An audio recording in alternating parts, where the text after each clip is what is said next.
Hey guys, so this is my video and let's get down to answering these questions. Number 1, favourite film.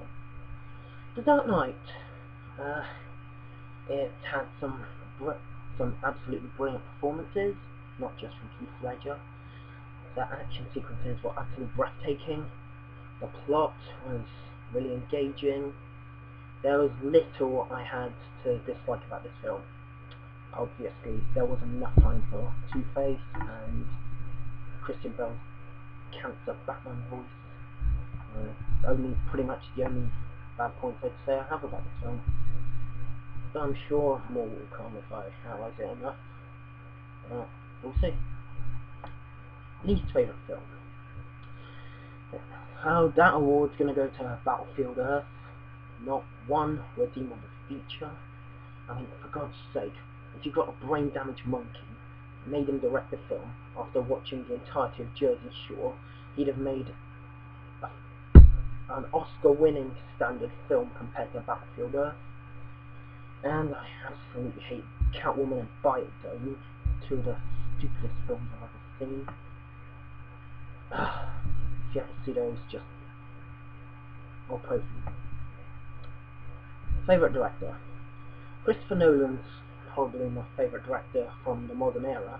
It helps that he directed my favourite film, but I also quite like Quentin Tarantino. I mean, how can you not like the guy who made Pulp Fiction and Reservoir Dogs and The Kill Bills? This year I've really come to love Stanley Kubrick's films. I can see why everyone raves about him. He's just genius. Oh, I also want to mention Joss Whedon. I mean, technically so far he's just done TV, and he wrote the script for Toy Story, and he directed one of my favourite films, Serenity, and he's directing one of my most anticipated films, The Avengers, so I'm just putting him out there. Favourite actor. I find myself quite liking Leonardo DiCaprio. I mean, he's really come around these past few years with The Departed and Inception, and I look forward to seeing more of him. Plus, you can't go wrong with Robert Downey Jr. lately. But some of my all-time favourite actors, Samuel L. Jackson, of course, particularly for his role as Jules in Pulp Fiction, and Morgan Freeman, because that guy has a voice which can make ice melt.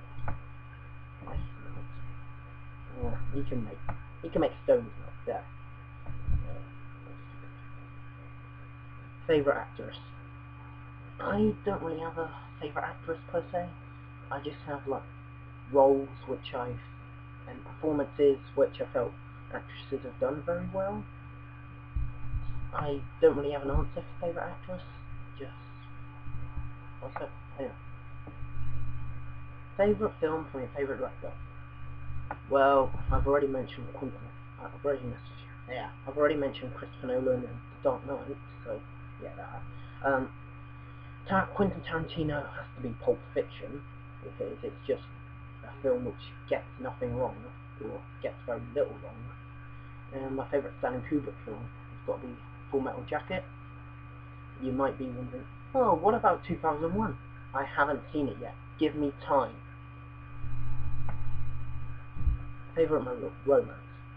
I don't watch a lot of romance, and the ones I do usually turn out crap, like Ghost Girlfriend's Past and Twilight. But I really love True Romance, which, yes, you can count it as a romance film. It's got romance in the name. The action is additional. Favourite horror. Silence of the Lambs. That's just a film with that was pretty much one of the few films which it was tense as hell, just like whatever. Yeah, it was tense as hell. It had me on the edge of my seat. Very few films can do that. I absolutely love the film, and I gotta mention John Carpenter's The Thing. One of the best horror films I've seen. As you can see by my poster as in the background next to my dog Vito Corleone.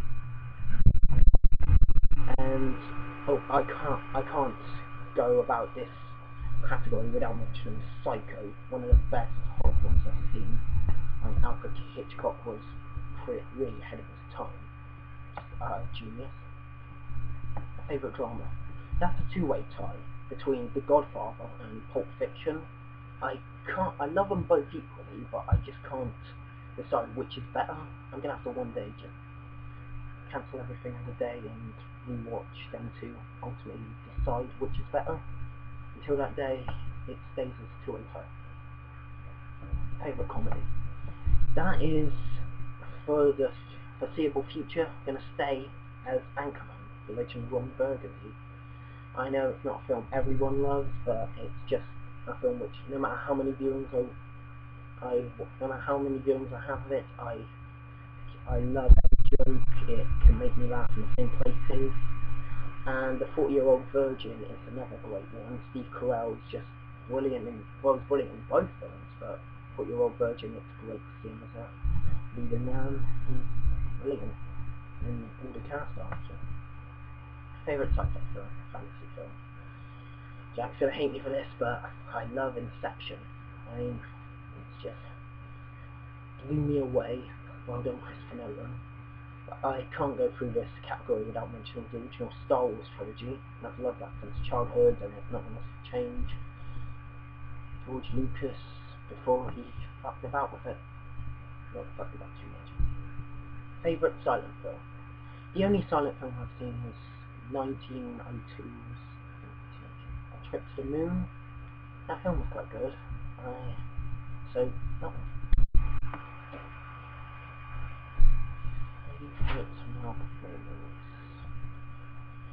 Anthony Hopkins in Silence of the Lambs. He's just brilliant. I mean, absolutely chilling. Can't fault that performance. Josh!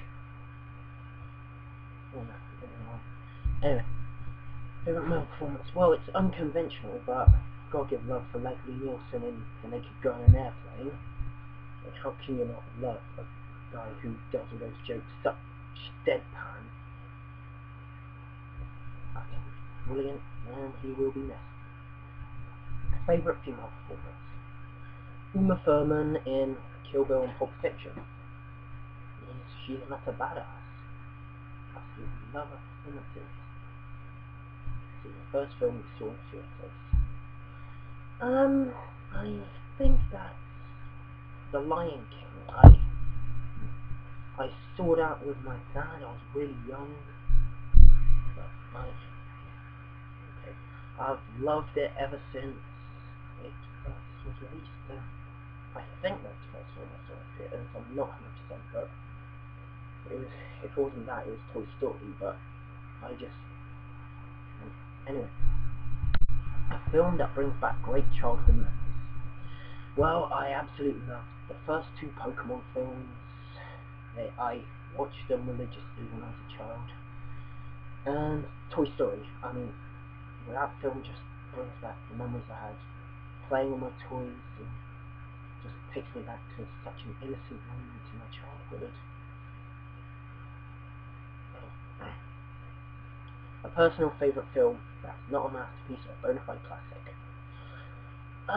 Not a masterpiece or a bona fide classic. The Losers from 2010. I mean, that's one of the most fun films I've seen.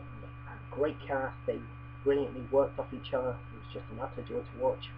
And it was a better 18 film than the 18 film. A film that makes you cool for liking it. Anchorman, probably. I mean, it's one of the most quotable films. You just have someone go, milk was a bad choice, and you can half an hour you can instantly bounce quotes of each other. It's just a film that's very big, very good in pop culture. And I'm being nervous and awkward here, so I apologize. A guilty pleasure. I cannot go for any film other than Con Air. It's just like, every time it's on BBC One, I watch it, and beginning to end, it's one of the most fun rides I ever have, despite all its problems. It's my favourite guilty pleasure, and Nicolas Cage is despite its bad hairstyle, can really do brilliantly what it wants to. The most violent film we've ever seen.